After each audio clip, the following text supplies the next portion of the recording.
نیت کے صاف ہونے اور ہر کام کو صرف اور صرف اللہ کی خاطر کرنے کے بارے میں، کیونکہ اللہ سبحانہ و تعالیٰ اس کام کو قبول نہیں کرتا، وہ عمل اللہ کے نزدیک کوئی اہمیت نہیں رکھتا جو اللہ کے لیے نہ کیا گیا ہو۔ لیکن ہم انسان ہیں، ہم سے غلطیاں ہوتی ہیں، اور قدم کی پھسلن سے زیادہ بعض اوقات سوچ کی پھسلن ہوتی ہے۔ سوچ میں کس وقت کیا چیز شامل ہو گئی، بعض اوقات انسان خود بھی اس سے آگاہ نہیں ہوتا۔ اسی لیے اللہ سبحانہ و تعالیٰ نے ہم پر رمضان کے روزے فرض کیے تاکہ ہمارے اندر تقویٰ پیدا ہو۔ تقویٰ انسان کے اندر ایک کانشیسنس پیدا کرتا ہے، شعور پیدا کرتا ہے، اور جب انسان کے اندر شعور آ جاتا ہے تو اسے اپنے گناہوں کا احساس بھی ہونے لگتا ہے، اسے اپنی غلطیوں پر ندامت بھی ہوتی ہے، اور انسان تو ہے ہی خطا کا پتلا، بھول چوک اس کے ساتھ ہے، ہر لمحہ کچھ نہ کچھ ہوتا ہی رہتا ہے۔ ایسے میں انسان کیا کرے؟ کیا گناہوں کا بوجھ اپنے اوپر لادتا رہے اور اس بوجھ کے تلے دبا رہے، اور پھر اس بوجھ کی وجہ سے طرح طرح کے ڈپریشن اور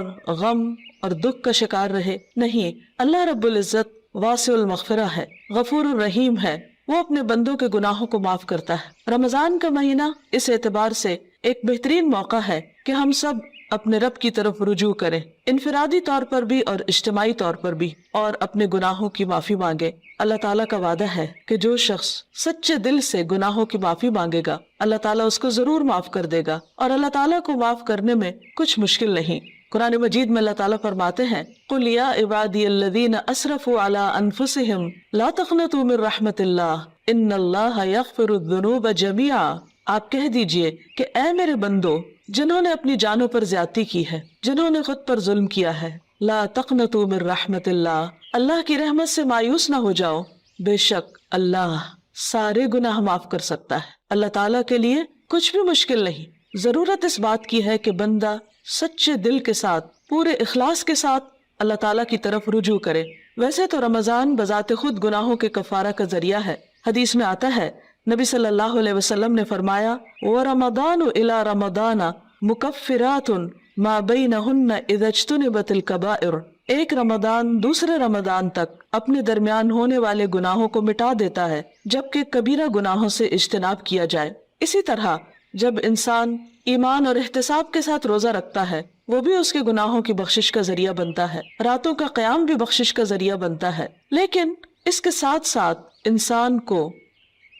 پورے شعور کے ساتھ، پورے احساس کے ساتھ خود اللہ کی طرف رجوع کرنا چاہیے اور اپنے گناہوں کی معافی مانگنی چاہیے، خصوصاً کبیرہ گناہ، ان کے لیے معافی مانگنا ضروری ہے۔ اللہ تعالیٰ سے توبہ کرنے کا ایک طریقہ بھی بتایا گیا، اور وہ یہ کہ انسان اپنے گناہوں پر نادم ہو، شرمندہ ہو، ان کا اعتراف کرے، ان کو مانے، اور پھر آئندہ نہ کرنے کا وعدہ کرے، اور پھر اپنی زندگی کی اصلاح کر لے۔ انسان کی انسانیت اسی میں ہے کہ وہ اللہ تعالیٰ کی طرف رجوع کر لے اور گناہوں کا اعتراف کرے۔ انسان اور شیطان میں یہی فرق ہے۔ شیطان نے جب انسان کو یعنی آدم علیہ السلام کو سجدہ کرنے سے انکار کیا تو اس کے بعد جب اس سے پوچھا گیا کہ ما منعک اللہ تسجد اذ امرتک، اللہ تعالیٰ نے فرمایا کہ تمہیں کس چیز نے روکا تھا کہ تم سجدہ کرتے جبکہ میں نے تمہیں حکم دیا تھا؟ تو اس پر بجائے اس کے کہ وہ نادم ہوتا، اپنی غلطی کا اعتراف کرتا، وہ اکڑ گیا اور اللہ سبحانہ وتعالیٰ کو بلیم کرنے لگا۔ اس کے برعکس آدم علیہ السلام سے جب خطا ہوئی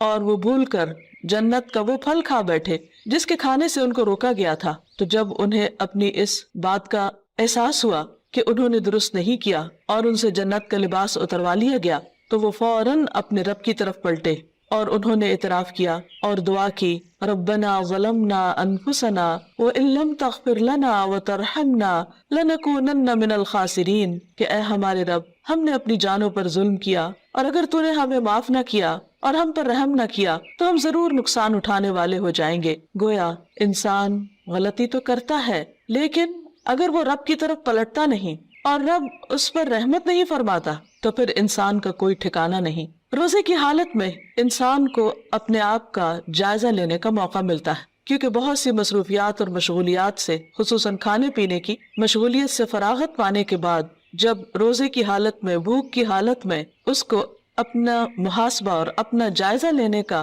موقع ملتا ہے تو اپنی چھوٹی بڑی بہت سی خطائیں، بہت سی غلطیاں یاد آنے لگتی ہیں۔ ایسے میں انسان کا کام یہ ہے کہ انسان اپنی ہر غلطی پر اللہ تعالیٰ سے توبہ کرے اور دن میں کثرت کے ساتھ استغفار کرتا رہے، اللہ سبحانہ و تعالیٰ کی طرف رجوع کرتا رہے، خاص طور پر روزے کی افطاری کے وقت اور پھر سحری کے وقت، کیونکہ سحری کا وقت توبہ استغفار کا وقت ہے۔ قرآن مجید میں اللہ تعالیٰ اپنے بندوں کی خصوصیت بیان کرتے ہیں، وَبِالْأَسْحَارِ هُمْ يَسْتَغْفِرُونَ، اور سحری کے وقت وہ استغفار کرتے ہیں۔ سحری کے وقت یا تو سحری کی تیاری ہو رہی ہوتی ہے یا پھر انسان اس وقت کچھ کھا پی رہا ہوتا ہے، لیکن کچھ نہ کچھ وقت، خواہ وہ کام کاج کے دوران ہی کیوں نہ ہو، ضرور ایسا نکالنا چاہیے کہ جس میں انسان شعوری طور پر اللہ تعالیٰ سے توبہ کرے، کیونکہ اللہ تعالیٰ اس وقت اپنے بندوں کی طرف خاص طور پر توجہ فرماتا ہے۔ حدیث میں آتا ہے، ينزل اللہ تعالی الى السماء الدنیا كل ليلة لنصف الليل الآخر او لثلث الليل الآخر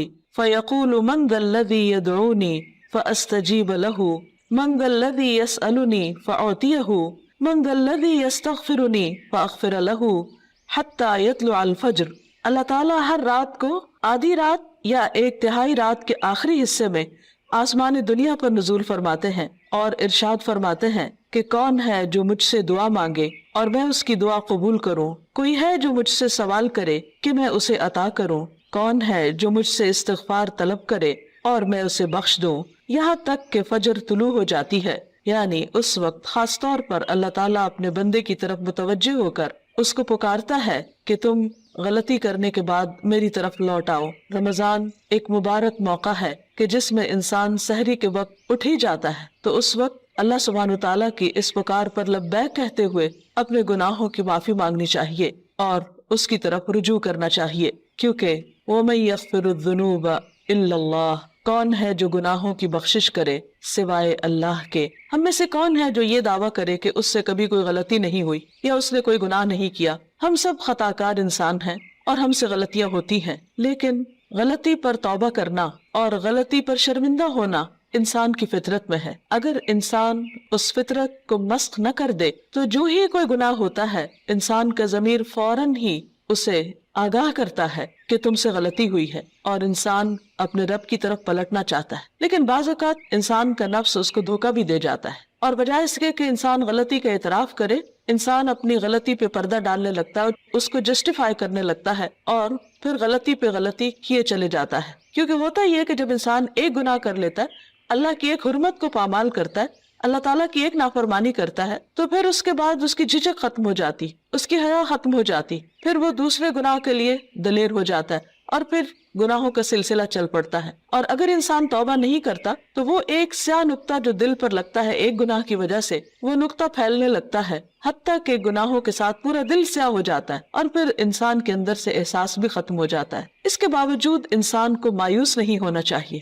جب تک انسان کی جان ہے، انسان کی سانس کا سلسلہ چل رہا ہے، اس کے لیے معافی کا دروازہ کھلا ہوا ہے۔ حدیث میں آتا ہے کہ ان اللہ یقبل توبۃ العبد ما لم یغرغر، اللہ تعالیٰ بندے کی توبہ قبول کرتا ہے جب تک کہ اس کے سانس اکھڑنے نہ لگے، یعنی دنیا سے رخصت نہ ہونے لگے، فوت نہ ہونے لگے۔ تو گویا ابھی اللہ تعالیٰ نے ہمیں جو زندگی اور یہ موقع دیا ہے، اس میں ہم واپس پلٹ آئیں، رجوع کر لیں، اللہ تعالیٰ کو راضی کر لیں اور کبیرہ اور صغیرہ دونوں طرح کے گناہوں سے معافی مانگیں۔ صغیرہ گناہوں کے کفارے کے لیے تو نماز، روزہ، حج، زکوٰۃ اور دیگر نیکیاں، امر بالمعروف، نہی عن المنکر، یہ چیزیں انسان کے لیے کفارہ بن جاتی ہیں، لیکن خصوصاً کبیرہ گناہوں کے لیے خاص طور پر معافی مانگنا ضروری ہے۔ ویسے کبیرہ گناہ کیا ہے؟ مثلاً اللہ سبحانہ وتعالیٰ کے ساتھ شرک کرنا اور اس کے بعد والدین کی نافرمانی، والدین کو ناراض کرنا، ان کا دل دکھانا، ان کو پریشان کرنا، ان کی بات نہ ماننا۔ اللہ سبحانہ وتعالیٰ نے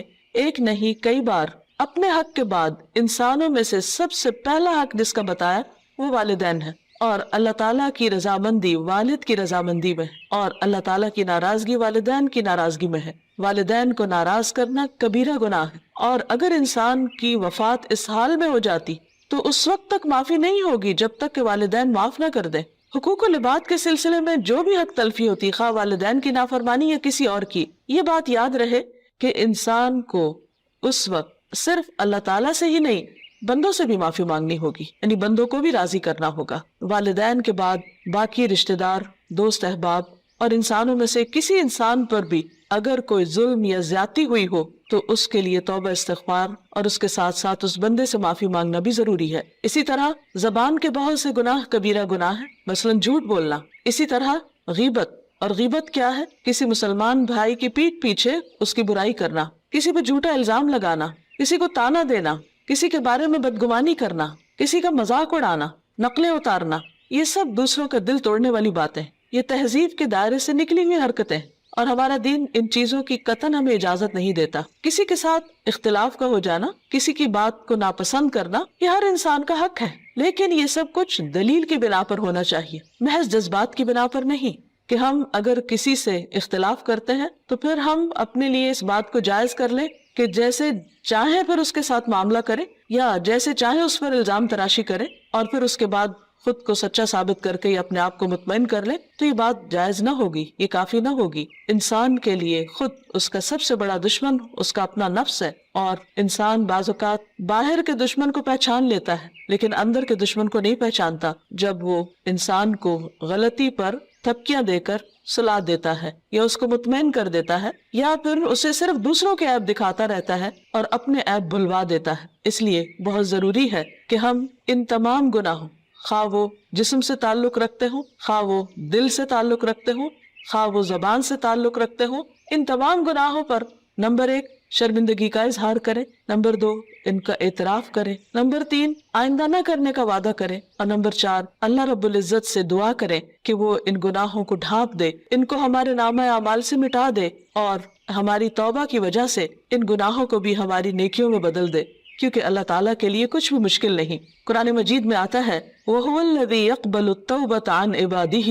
وہ اللہ ہی تو ہے جو بندوں سے توبہ قبول کرتا ہے اور اس کو پسند کرتا ہے کہ بندے اللہ کی طرف رجوع کریں۔ وَيَعْفُو عَنِ السَّيِّئَاتِ، اور وہ خطاؤں سے یعنی صغیرہ گناہوں سے درگزر کرتا ہے۔ وَيَعْلَمُ مَا تَفْعَلُونَ، اور وہ جانتا ہے جو کچھ بھی تم کرتے ہو، یعنی ہمارا کوئی بھی عمل خواہ وہ چھوٹا ہو یا بڑا، تنہائی میں کیا ہو یا سب کے سامنے، اللہ سے تو چھپا ہوا نہیں، پھر اس کے فرشتے لکھ بھی رہے ہیں۔ اس لیے بہت ضروری ہے کہ اللہ کے حضور حاضر ہونے سے پہلے ہی ہم اپنے ان گناہوں کو اپنے نامہ اعمال سے اپنے آنسوؤں کے ساتھ دھو ڈالیں، اور عجز و انکساری کے ساتھ اللہ کے حضور جھکیں، اور زبان سے بھی استغفار کرتے رہیں، اور اس کے لیے خاص طور پر استغفر اللہ، اللہم اغفر لی اور استغفار کی دیگر دعائیں پڑھنا بھی فائدہ مند ہے۔ اللہ تعالی ہمیں عمل کی توفیق عطا فرمائے۔ وآخر دعوانا ان الحمد للہ رب العالمین۔